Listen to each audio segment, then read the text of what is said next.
O silêncio na sala tinha se tornado demasiado pesado. Não aquele silêncio que conforta, mas o que faz cada pequeno ruído parecer um trovão. Eu, João Silva, estava ali, ao lado da cama do meu pai. Pedro, os olhos fixos no ritmo lento e quase imperceptível do seu peito a subir e a descer. Faziam já uns bons dias. 3, talvez 4. Perdi a conta a estas horas infindáveis. Desde que os médicos tinham parado de usar palavras cheias de esperança. Agora falavam de forma suave, cuidada, preparando-me para o inevitável.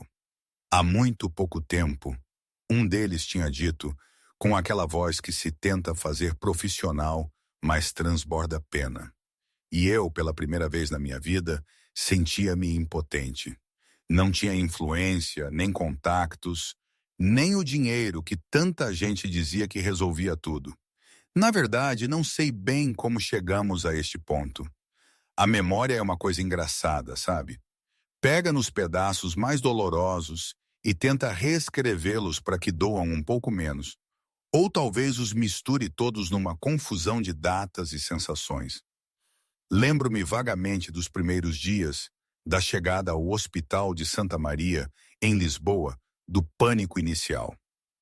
Eu tinha voado com especialistas de 3 países diferentes, aprovado tratamentos dos quais a maioria das pessoas nunca ouviria falar. Assinei cada papel que me puseram à frente sem hesitar, mas nada mudava. As máquinas continuavam com o seu ritmo constante, indiferentes ao poder, intocadas pela riqueza que eu supostamente tinha. Pedro, o meu pai, jazia ali, quase imóvel. Ele, que outrora preenchia qualquer sala com a sua voz, com a sua energia, agora parecia que o mundo já se tinha despedido dele, deixando-o para trás. O meu peito apertava. Engoli em seco, sentindo a garganta arranhar. Eu não estava pronto. Não agora. Não nunca. Não sei dizer se foi numa terça ou numa quarta. Os dias misturavam-se todos num borrão de café sem fim e relatórios médicos. Mas a porta abriu-se com uma batida suave, interrompendo o meu monólogo interno. Uma enfermeira entrou, seguida por uma menina, miúda, talvez uns 9 anos, de cabelo escuro e olhos curiosos. Ela parou perto da porta, os seus olhos movendo-se das máquinas para a cama e por fim para mim. "Peço desculpa", disse a enfermeira apressadamente. "Achei que era a sala de espera dos familiares." Eu acenei, um gesto vago, exausto. "Está tudo bem." A enfermeira guiou a menina para fora, mas antes de se virar completamente, a miúda olhou para o meu pai uma vez mais. Olhou mesmo. E então disse algo tão inesperado, tão simples, que senti o ar fugir dos meus pulmões. "Por que é que lhe estão a dizer adeus?" perguntou ela suavemente. "Quando ele ainda está a tentar ficar?" A sala ficou completamente imóvel, porque naquele momento, pela primeira vez em dias, dei-me conta de algo que eu tinha tido demasiado medo de ver. A minha vida adulta, a vida de João Silva, era sobre resolver problemas. Problemas que as outras pessoas consideravam insolúveis. Mercados colapsavam, eu estabilizava-os. Empresas sangravam, eu reconstruía-as. Indústrias inteiras mudavam porque eu decidia que assim seria. O controlo não era algo que eu perseguia, era algo que eu carregava. E agora, aqui, neste quarto do hospital. Era grande, privado, desenhado para suavizar momentos difíceis com uma iluminação quente e uma arquitetura que transmitia calma. Janelas do chão ao teto davam para a cidade de Lisboa, que eu praticamente possuía, mas eu não tinha olhado para fora uma única vez desde que cheguei, porque tudo o que importava estava contido naquela sala, naquela cama. Pedro sempre me pareceu indestrutível. Ele era o tipo de homem que as pessoas descreviam como impossível de ignorar. Mesmo nos seus 70s, a sua presença preenchia o espaço sem esforço, não através do volume, mas através da certeza. Quando Pedro falava, as pessoas ouviam. Quando ele ria, as salas seguiam. quando ele entrou no meu escritório, sem avisar, apenas 6 meses antes, e disse: "Estás a trabalhar demais." Eu revirei os olhos como um adolescente, embora tivesse 42 anos. Agora, o silêncio parecia não natural. As máquinas respiravam onde o meu pai antes o fazia por conta própria. Linhas finas ligavam-no a monitores silenciosos. A força que o definia parecia ter se escapado para um lugar inatingível. "O que mudou?" perguntei ao cardiologista 2 noites antes. O médico escolheu as palavras cuidadosamente. Os médicos sempre o faziam com homens como eu. "Às vezes o corpo cansa-se", disse ele. Cansa-se. A palavra irritou-me mais do que devia. O meu pai não era um homem que se cansava. Ele aguentava, ele adaptava-se, ele avançava. No entanto, ali estávamos nós. E pela primeira vez desde que me lembrava, eu estava numa situação que não conseguia influenciar. Aproximei-me da cama. "Pai", disse baixinho, "sempre me disseste para ser prático." Nenhuma resposta. O zumbido rítmico da máquina de oxigênio preencheu a pausa. Ajustei o cobertor ligeiramente. Um gesto desnecessário que as enfermeiras realizavam perfeitamente bem, mas fazer algo com as mãos ajudava-me a manter a compostura. "Também me disseste para não perder tempo a fingir que era mais forte do que me sentia." A minha voz quase falhou na última palavra. Olhei para o meu pai. Do outro lado da sala, o médico assistente revisava notas num tablet, dando-me a ilusão profissional de privacidade. 3 semanas. 3 semanas de declínio que ninguém conseguia explicar completamente. Não houve um evento dramático. Nenhum momento único que marcasse o início. Apenas um escurecer gradual, a energia a desvanecer-se, a fala a abrandar, o apetite a desaparecer. Até que uma manhã, Pedro simplesmente não acordou com a sua clareza habitual. Seguiram-se testes, depois mais testes, depois especialistas. Finalmente, a mudança de tom silenciosa que eu aprendera a reconhecer instantaneamente, o momento em que os peritos ficavam sem certezas, mas tentavam não o demonstrar. "Agora estamos a focar-nos no conforto", o médico dissera no dia anterior. Conforto. Outra palavra cuidadosa. Outra rendição disfarçada de cuidado. Eu raramente dormia agora. Em vez disso, revia relatórios médicos a horas estranhas, procurando detalhes esquecidos, da mesma forma que antes examinava contratos. Tinha de haver algo, alguma variável, alguma intervenção ainda não tentada. Mas quanto mais fundo eu procurava, mais clara se tornava a verdade. A medicina tinha atingido o seu limite. Mais tarde, naquela tarde, passos aproximaram-se da porta. Assumi que era outro especialista. Em vez disso, vi a menina novamente, a mesma de antes. Ela estava hesitante perto do limiar, como se não tivesse a certeza se cruzar aquela linha invisível quebraria alguma regra. Atrás dela, uma enfermeira apressou-se a alcançá-la. "Peço imensa desculpa, Sr. Silva", disse ela. Ela vagueou enquanto visitava a tia lá embaixo. Eu abanei a cabeça fracamente. "Está tudo bem." A enfermeira guiou a menina gentilmente também. "Vamos, este não é um lugar para explorar." Mas a criança parou. O seu olhar repousou em Pedro, não assustada, não confusa, apenas atenta. As crianças muitas vezes olhavam para o equipamento hospitalar com uma curiosidade inquieta. Ela não. Ela estava a observar o meu pai, estudando-o de uma forma que me fez, inesperadamente, ter consciência de cada som silencioso na sala. Antes que a enfermeira pudesse levá-la, a Ana, lembro-me agora que foi quando lhe perguntei o nome, falou de novo. "As mãos dele", disse ela suavemente. Eu franzi a testa. "O que é que tem?" Ela aproximou-se um pouco mais, cautelosa, respeitosa. "Estão quentes." A enfermeira deu um pequeno sorriso de desculpa. "As máquinas de circulação podem." Mas eu já me tinha curvado. Não tinha reparado antes, porque eu estava a olhar para monitores, a ouvir médicos, a ver números, não o meu pai. O calor surpreendeu-me. Parecia vivo. A Ana olhou para mim. As pessoas que estão a partir geralmente sentem-se diferentes, disse ela.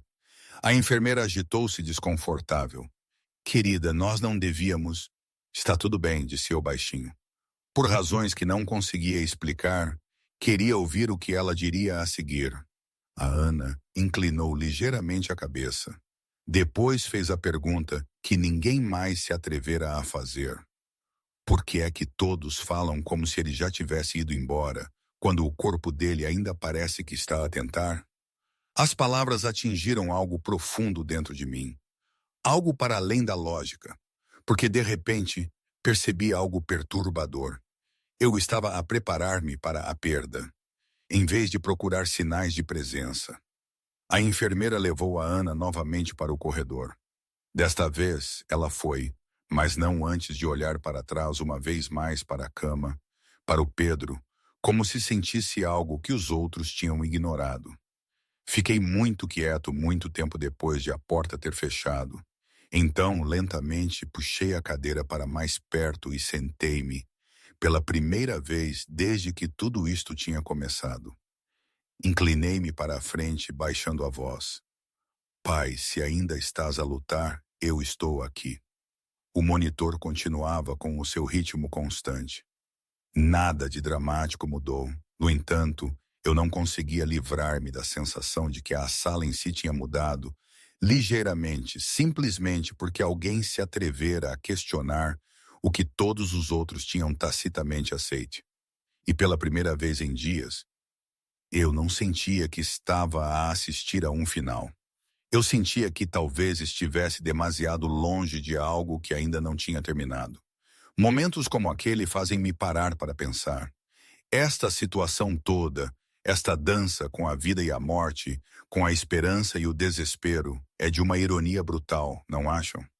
Eu, João Silva, habituado a ter tudo sob controle, a mover montanhas, a influenciar decisões globais, vejo-me aqui, refém do corpo do meu pai, da incerteza dos médicos e, ironicamente, da perspicácia de uma criança. No meu mundo de negócios, a solução é sempre complexa, estratificada, de alto risco. E, de repente, surge uma voz pura, desarmante, que aponta o óbvio, aquilo que se esconde atrás de todo o jargão médico e de toda a nossa autoproclamada inteligência adulta. É quase um golpe baixo, um murro no estômago da minha arrogância. Será que nos habituamos tanto a ver a complexidade que perdemos a capacidade de ver a simplicidade? Que idiota, eu, a pensar que sabia tudo. Enfim, é o que é, mas mudou tudo, garanto-vos. Eu não me considerava um homem facilmente influenciado por estranhos, especialmente por crianças. No entanto, muito tempo depois de a Ana ter saído do quarto, as suas palavras recusaram-se a acalmar. Por que é que todos falam como se ele já tivesse ido embora quando o corpo dele ainda parece que está a tentar? Tentar. A palavra ecoou de forma diferente da linguagem clínica que eu andava a ouvir há dias. Conforto, cuidado, transição, preparar. Palavras que sugeriam uma conclusão, mas tentar sugeria algo totalmente diferente. Esforço, presença, possibilidade. Olhei para o meu pai novamente. O calor nas mãos do Pedro permanecia constante, inconfundível. Como é que eu tinha falhado isso? Porque eu estava a observar as máquinas, a confiar na experiência à minha volta, a aceitar a lenta orientação emocional para o deixar ir. Pela primeira vez desde que cheguei, parei de estudar os monitores. Em vez disso, observei o meu pai. Observei mesmo. A leve elevação do seu peito, o movimento subtil perto do queixo, o apertar quase imperceptível dos seus dedos a cada poucas respirações. Pequenas coisas, fáceis de ignorar, a menos que alguém as apontasse. O médico assistente entrou calmamente. "Como é que se está a aguentar?" perguntou ele. Eu não respondi imediatamente. Diga-me uma coisa honestamente, disse em vez disso.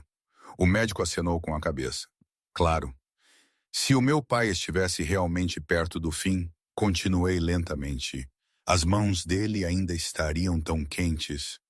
O médico olhou para baixo, depois para cima. A circulação pode comportar-se de forma imprevisível, respondeu. Cauteloso de novo. Sempre cauteloso. E o movimento dos dedos, insisti eu. As respostas reflexivas são comuns. Reflexivo. Outra palavra que explicava sem explicar. Estudei o rosto do médico. Alguém está realmente a observar sinais de melhoria? Perguntei baixinho. Ou apenas sinais de declínio? A pergunta pairou no ar. Os médicos eram treinados para permanecer objetivos, mas a objetividade muitas vezes seguia a expectativa. Quando se acreditava que um paciente estava perto da morte, o corpo era observado através dessa lente. O médico cruzou as mãos. Observamos tudo, disse ele. Mas algo no seu tom sugeria que nem ele tinha a certeza total. Às vezes, quando a noite caía e as luzes da cidade cintilavam lá fora, eu pensava na minha mãe. Ela costumava dizer que o meu pai era como um carvalho, forte e inabalável, mas que as raízes mais profundas eram as que ninguém via. Ela queria dizer que ele era duro por fora, mas com um coração enorme por dentro, e que se preocupava mais do que mostrava. Agora, deitado ali, ele parecia menos carvalho e mais uma árvore frágil sob uma tempestade. Lembro-me dela a dizer: João, nunca te esqueças que a força não é só o que mostras, mas o que suportas em silêncio. Talvez fosse isso que Pedro estava a fazer, silenciosamente a suportar. E nós, com o nosso barulho e as nossas máquinas, estávamos a falhar em ouvir a sua verdadeira batalha. Mais tarde, naquela tarde, saí para o corredor para tomar um café que mal tocaria. E ali estava ela de novo. A Ana sentada junto à janela, balançando os pés ligeiramente acima do chão, com um papel dobrado no colo. Ela levantou a cabeça quando me aproximei. Ele ainda está a tentar? Perguntou ela. A frontalidade apanhou-me desprevenido. Não sei, admiti. Ela acenou com a cabeça pensativamente, como se a incerteza fosse uma resposta aceitável. A maioria dos adultos tinha medo de dizer não sei. As crianças não. Qual é o teu nome? Perguntei. Ana, respondeu ela. Eu sou o João. Eu sei, disse ela simplesmente. Isso quase me fez sorrir. Depois de um momento, ela escorregou da cadeira. Posso vê-lo de novo? Hesitei.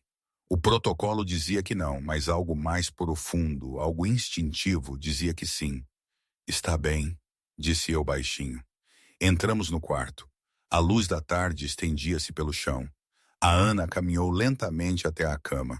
Ela não falou, não tocou em nada. Ela apenas observou. Os seus olhos moveram-se do rosto do Pedro para o peito, para as mãos. Depois, franziu ligeiramente a testa. Que som é esse? Perguntou ela. Eu ouvi.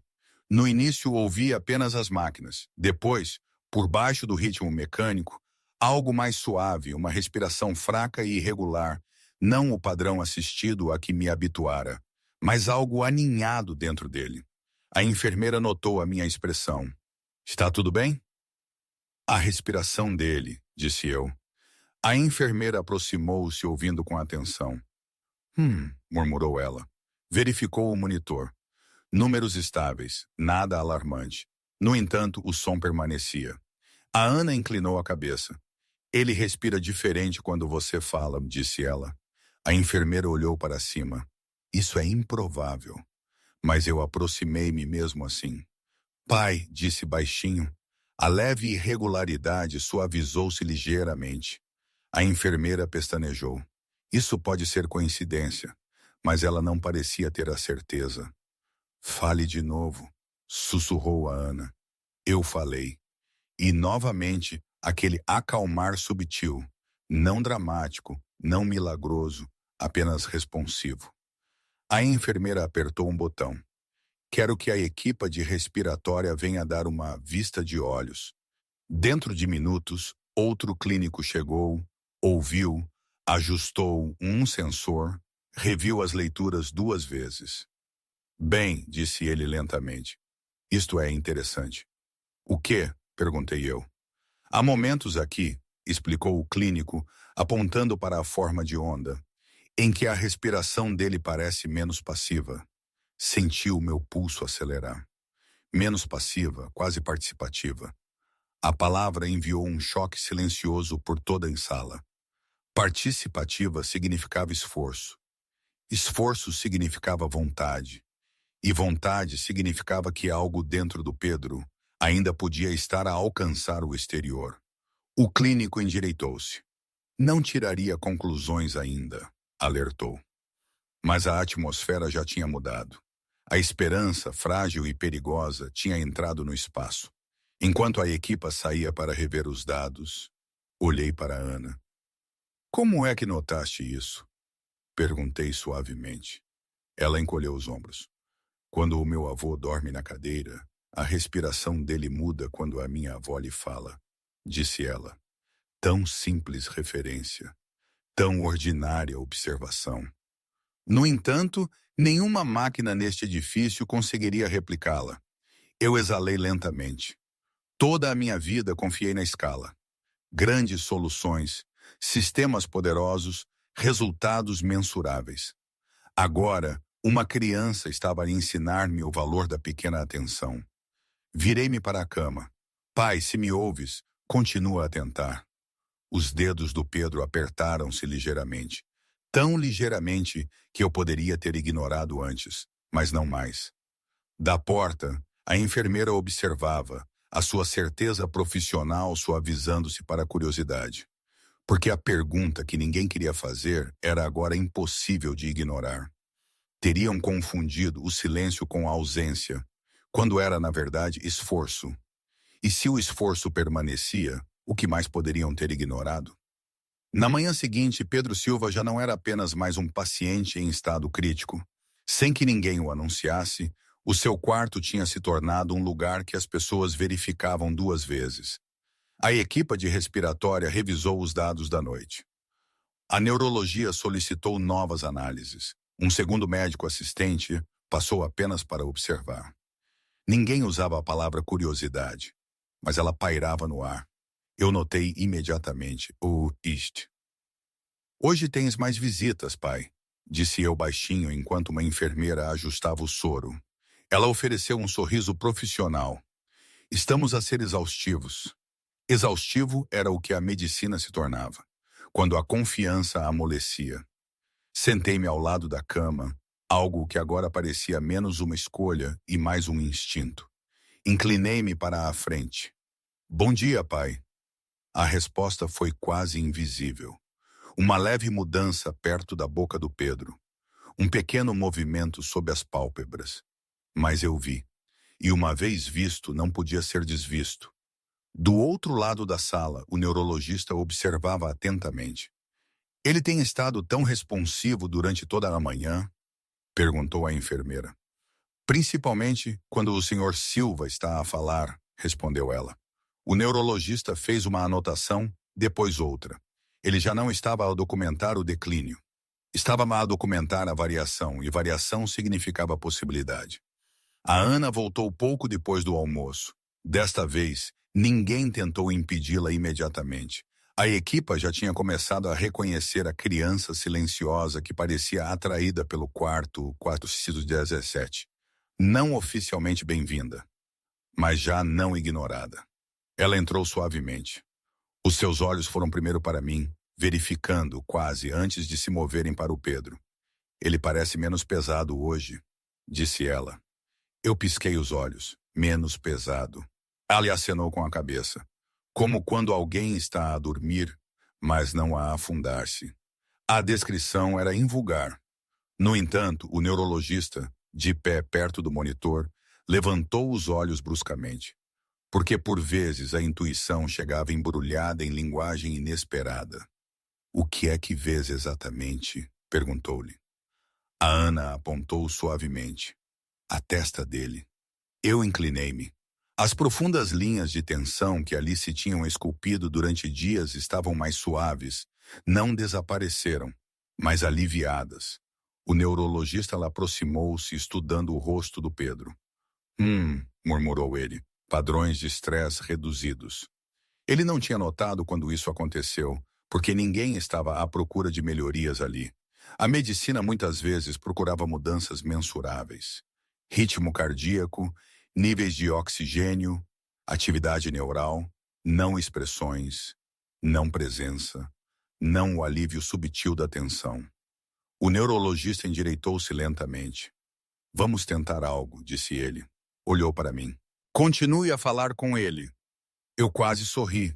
Durante semanas, essa sugestão teria soado a conforto, algo oferecido às famílias quando os resultados eram certos. Agora, soava clínico, intencional, importante. Aproximei-me novamente. Lembras-te da vinha, pai? Disse suavemente.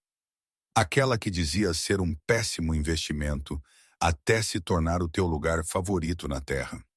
Um leve movimento tocou o canto da boca do Pedro.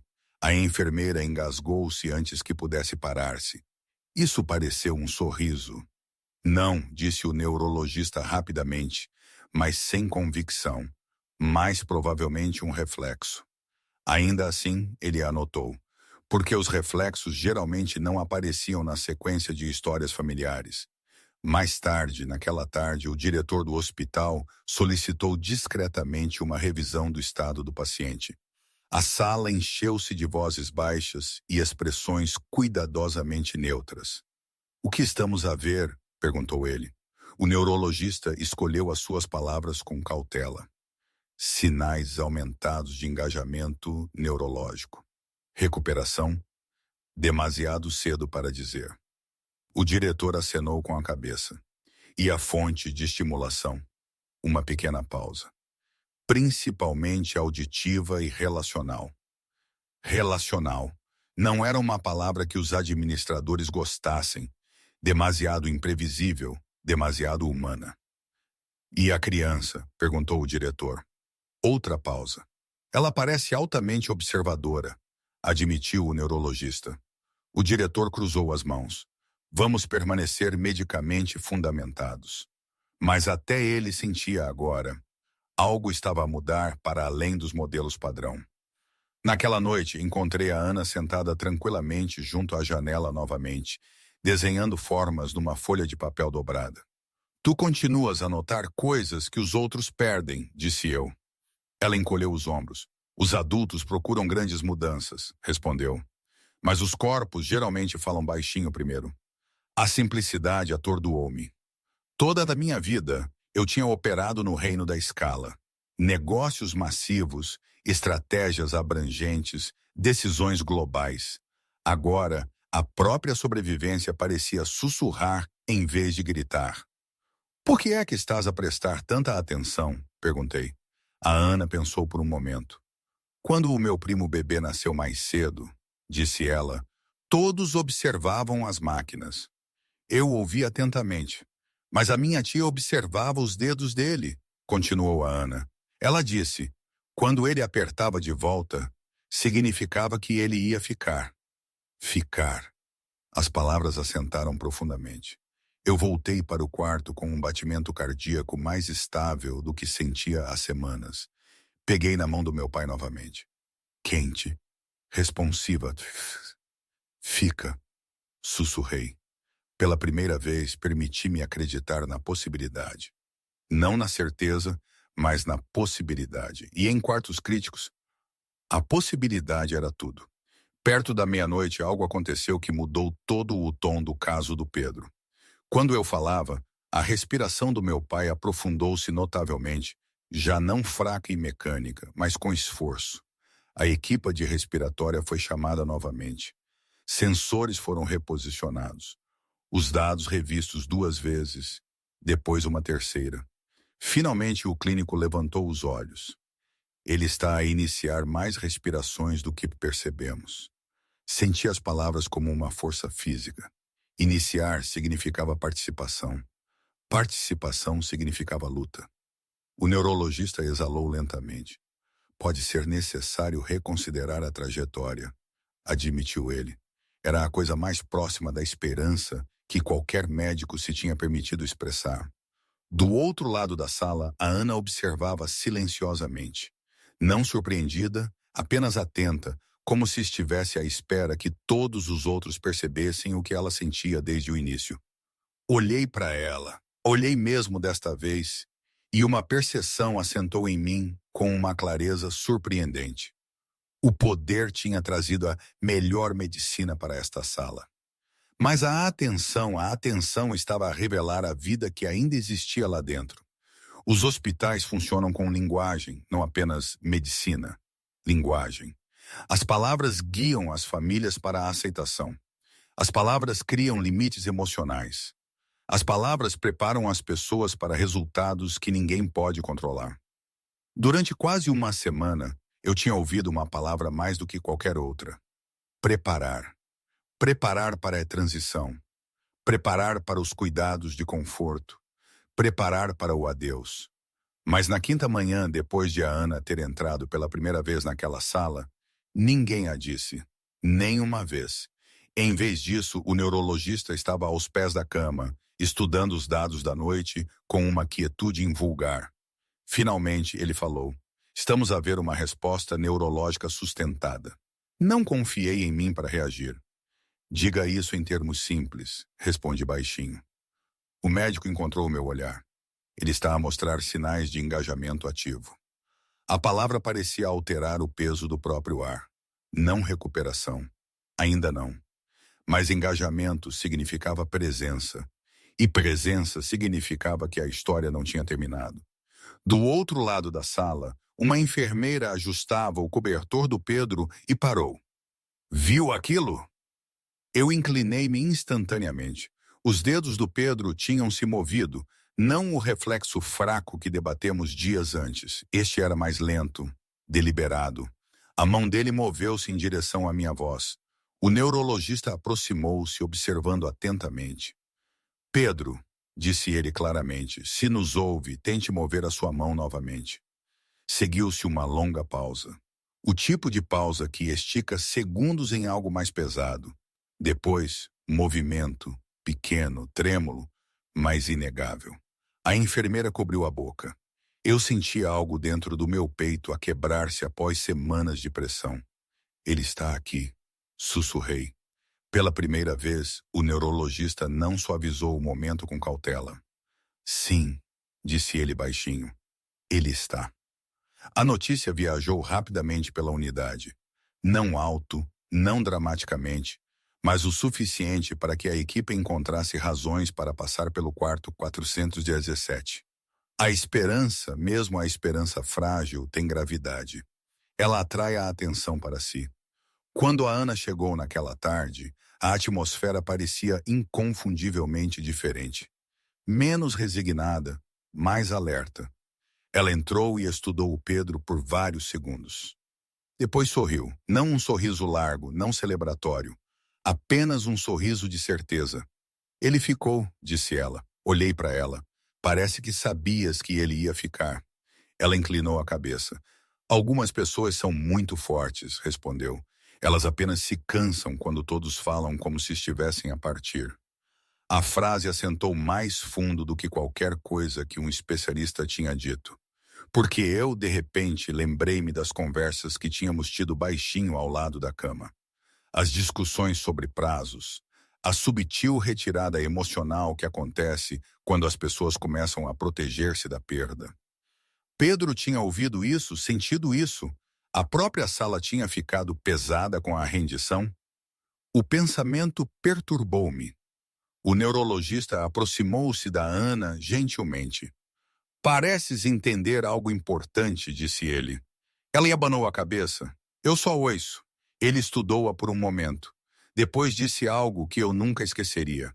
A medicina mede o corpo, disse o médico lentamente. Mas às vezes as pessoas lembram-nos de medir a vontade.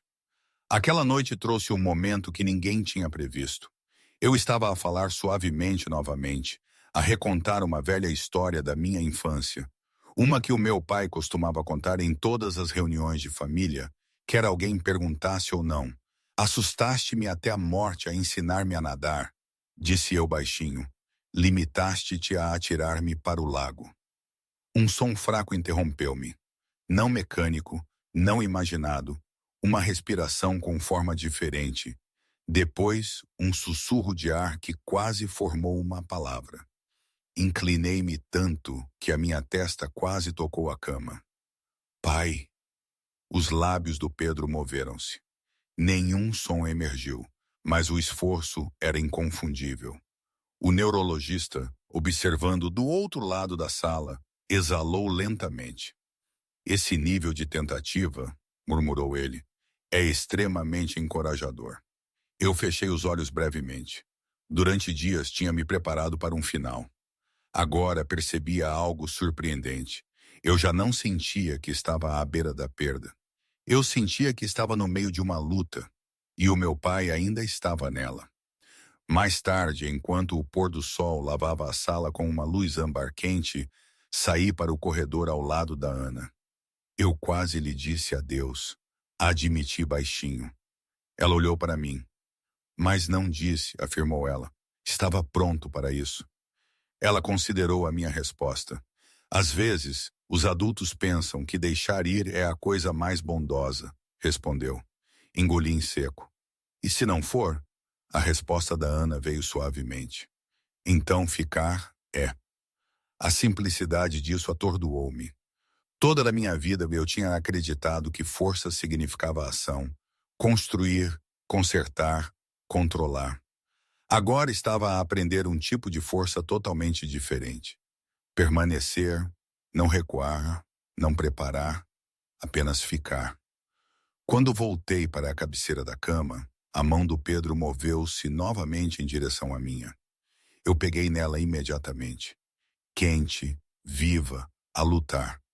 E pela primeira vez, desde que os médicos começaram a falar em tons cautelosos, ninguém naquela sala sentia que estavam à espera de um final. Estavam a testemunhar um regresso, lento, incerto, mas real. Da porta, a Ana observava tranquilamente, como sempre fizera. Não surpreendida, apenas atenta. Como se fosse exatamente isso que acontece quando alguém se lembra que não está sozinho. Aconteceu pouco antes do nascer do sol. Os hospitais são mais silenciosos naquele espaço frágil entre a noite e a manhã. Quando os corredores escurecem, as conversas suavizam e até as máquinas parecem zumbir mais gentilmente. Eu não tinha dormido. Estava sentado ao lado da cama, como fazia agora sem pensar, a mão do meu pai a descansar na minha.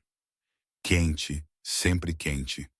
O neurologista tinha explicado que a responsividade muitas vezes flutuava, mas eu já não media o progresso em termos médicos.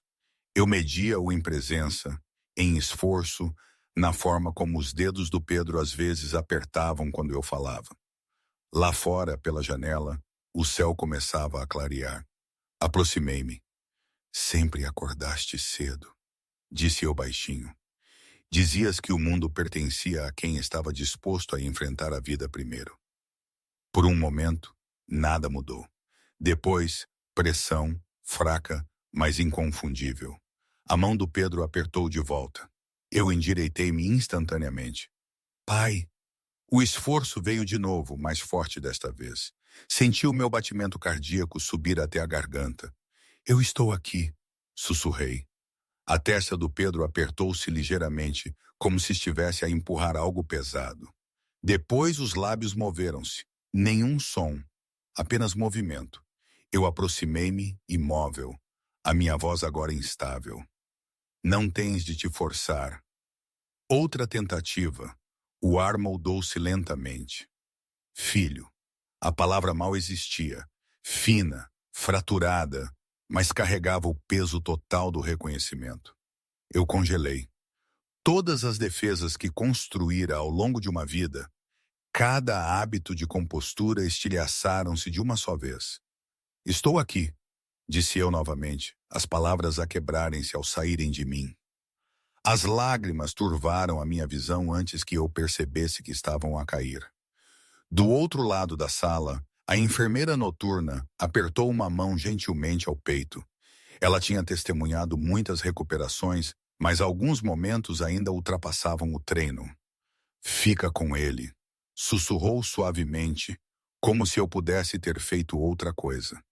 Até meio da manhã, o quarto carregava uma eletricidade silenciosa. Não celebração, algo mais estável. Os médicos falavam com um otimismo medido, melhoria neurológica significativa, esforço vocal encorajador, estabilização inesperada. Frases cautelosas, mas os seus olhos contavam a verdade mais profunda. Esta já não era uma sala a preparar-se para a perda. Era uma sala a testemunhar um regresso. Quando a Ana entrou mais tarde nesse dia, eu encontrei-a perto da porta. Ele falou, disse eu. Ela sorriu imediatamente, não surpreendida, apenas feliz. Eu sabia que ele ainda estava a tentar. Eu estudei-a. Como é que sabias? Ela pensou por um momento. Porque ninguém que está pronto para partir se agarra tão firmemente, respondeu. Olhei de volta para a cama, a emoção a subir novamente. Durante semanas, tinha acreditado que a força significava preparar-me para dizer adeus sem me quebrar. Agora compreendia algo totalmente diferente. Força, às vezes, significava recusar-me a afastar-me demasiado cedo. Aquela tarde trouxe outro momento que eu guardaria para sempre. Os olhos do Pedro abriram-se, não completamente, não de forma estável, mas o suficiente. Eles vasculharam a sala brevemente antes de se fixarem em mim. O reconhecimento moveu-se lentamente pelo seu rosto, como o nascer do sol a espalhar-se pela água. João, ele respirou. O som era frágil, mas claro. Inclinei-me, incapaz de conter o alívio que me inundava. Assustaste-me, disse suavemente. Um traço fraco da velha expressão, aquela que tinha comandado salas de reuniões e jantares de família, tocou o rosto do Pedro. Ainda não acabou, sussurrou ele. Eu ri entre lágrimas. Não, disse, ainda não acabaste. Mais tarde, quando o médico saiu e a sala ficou novamente em silêncio, encontrei a Ana sentada junto à janela. Caminhei em direção a ela lentamente. Eu quase lhe disse adeus, admiti. Ela olhou para cima calmamente. Mas não disse. Estava pronto para isso. Ela considerou. Às vezes as pessoas dizem adeus, disse gentilmente, quando o que alguém realmente precisa é que fiquem. A simplicidade da verdade atingiu mais fundo do que qualquer explicação de perito. Toda a minha vida, eu tinha acreditado que a proteção significava preparar-me para o pior. Agora compreendia algo muito mais poderoso. A presença também protege. Ajoelhei-me ligeiramente para que os nossos olhos se encontrassem. Viste o que todos nós perdemos, disse. A Ana abanou a cabeça. Não, respondeu. Eu só ouvi quando todos os outros se calaram. Eu exalei lentamente. Diz-me uma coisa, disse. O que é que devo lembrar de tudo isto? Ela pensou por um momento. Como as crianças fazem quando compreendem a importância de uma pergunta. Depois disse suavemente. Não te afastes tanto da próxima vez. A palavra assentou em mim com uma permanência surpreendente. Porque eu sabia que ela não estava a falar apenas de quartos de hospital. Semanas mais tarde, Pedro caminhava lentamente, mas teimosamente, para fora do hospital ao meu lado. A luz do sol aquecia o pavimento. A cidade movia-se como sempre. Mas eu sentia-me diferente lá dentro agora, menos certo, mais atento. Visitei o hospital uma última vez antes de voltar para casa. Não por causa de papelada, por causa da Ana. Encontrei-a no mesmo corredor onde ela tinha parado pela primeira vez semanas antes. Não sei como te agradecer, disse eu. Ela sorriu. Você ficou, respondeu. Isso é suficiente. Enquanto a observava desaparecer pelo corredor, uma percepção silenciosa assentou firmemente no meu peito.